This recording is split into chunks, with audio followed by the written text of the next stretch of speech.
விஜய் தேவரகொண்டா நடிப்பில் கௌதம் தின்னனூர் இயக்கத்தில் வெளியாகியிருக்கும் படம் கிங்கிடம். இந்த திரைப்படம் ஆக்ஷன் த்ரில்லர் வகையைச் சேர்ந்தது. இந்த படத்தின் கதைச் சுருக்கம். கிங்கிடம். பின்னணி கடந்த காலத்தின் துயரம். கதை 1920களில் தொடங்குகிறது. பிரிட்டிஷ் ஆட்சியின் கொடூரமான காலகட்டத்தில் ஆந்திராவின் ஸ்ரீகாகுளம் கடற்கரையில் அமைதியாக வாழ்ந்த மக்கள் மீது ஆங்கிலேயப் படைகள் திடீரென தாக்குதல் நடத்துகின்றன. இந்த தாக்குதலில் பல அப்பாவி மக்கள் கொல்லப்படுகிறார்கள். அதிர்ஷ்டவசமாக சிலர் அந்த தாக்குதலில் இருந்து தப்பித்து படகுகளில் பயணித்து இலங்கைக்கு அருகில் உள்ள ஒரு சிறிய தீவில் அடைக்கலம் தேடுகிறார்கள். காலப்போக்கில் அந்த தீவில் அவர்கள் ஒரு சிறிய சமுதாயத்தை உருவாக்கி வாழத் தொடங்குகின்றனர். இந்த துயரமான நிகழ்வுதான் படத்தின் முக்கிய சம்பவங்களுக்கு பின்னணியாக அமைகிறது. கதாபாத்திர அறிமுகம். சூரி மற்றும் காணாமல் போன அண்ணன். 70 ஆண்டுகள் கழித்து கதை நிகழ்காலத்திற்கு நகர்கிறது.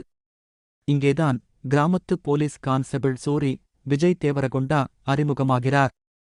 சூரி ஒரு நேர்மையான மற்றும் திறமையான போலீஸ் அதிகாரி. இருப்பினும் தனது சிறு வயதில் காணாமல் போன அண்ணன் சிவா சத்யதேவ் பற்றிய நினைவுகளால் எப்போதும் வாடி வருகிறார். பல வருடங்களாக அவரைத் தேடி வருகிறார். ஒரு நாள் சூரிக்கு ஒரு ரகசிய உளவாளி பணி அண்டர்கவர் மிஷன் வழங்கப்படுகிறது. ஒரு பெரிய கடத்தல் மாஃபியா கும்பலை பிடிக்க வேண்டியதுதான் அந்த பணி. கடலில் நடைபெறும் இந்த கடத்தல் கும்பலை அழிக்க சூரியனை விட பொருத்தமானவர் யாரும் இல்லை என உயர் அதிகாரிகள் கருதுகிறார்கள். முதலில் இந்த அபாயகரமான பணியை ஏற்க சூரி தயங்குகிறார்.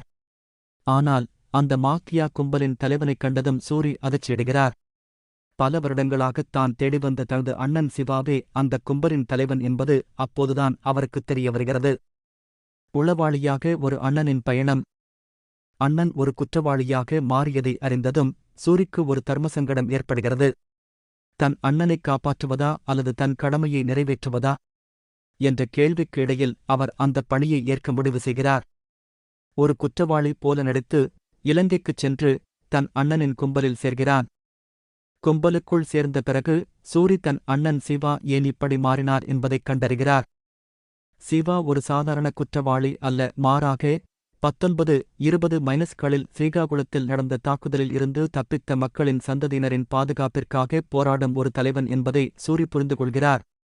அந்த தீவில் வாழும் மக்களின் நலன், பாதுகாப்பு மற்றும் அவர்களின் வாழ்வாதாரத்துக்காகவே சிவா இந்த பாதையைத் தேர்ந்தெடுத்திருக்கிறார். உச்சகட்ட மோதல் மற்றும் முடிவு. கதையின் உச்சக்கட்டத்தில் சூரி மற்றும் சிவா இருவரும் சேர்ந்து அந்த பகுதியை ஆட்டிப்படைக்கும் ஒரு பெரிய சர்வதேச கடத்தல் கும்பலுடனும் அவர்களுடன் கைகோர்த்து செயல்படும் சில அரசியல்வாதிகளுடனும் மோதுகின்றனர். இந்த மோதலின் முடிவில் சூரி தன் அண்ணனை ஒரு குற்றவாளியாக கருதுவதை விடுத்து அவருடைய நோக்கம் சரியானதே என உணர்கிறார். இறுதியில் அண்ணன் தம்பி இருவரும் இணைந்து கடத்தல் கும்பலை வீழ்த்தி அந்த மக்களின் வாழ்க்கைக்கு நியாயம் பெற்றுத் தருகிறார்கள். இந்த திரைப்படம் வெறும் ஆக்ஷன் த்ரில்லர் மட்டுமல்ல, குடும்ப உறவுகளின் முக்கியத்துவத்தையும் கடமைக்கும் பாசத்திற்கும் இடையிலான போராட்டத்தையும் உணர்வுபூர்வமாகக் காட்டும் ஒரு படைப்பு.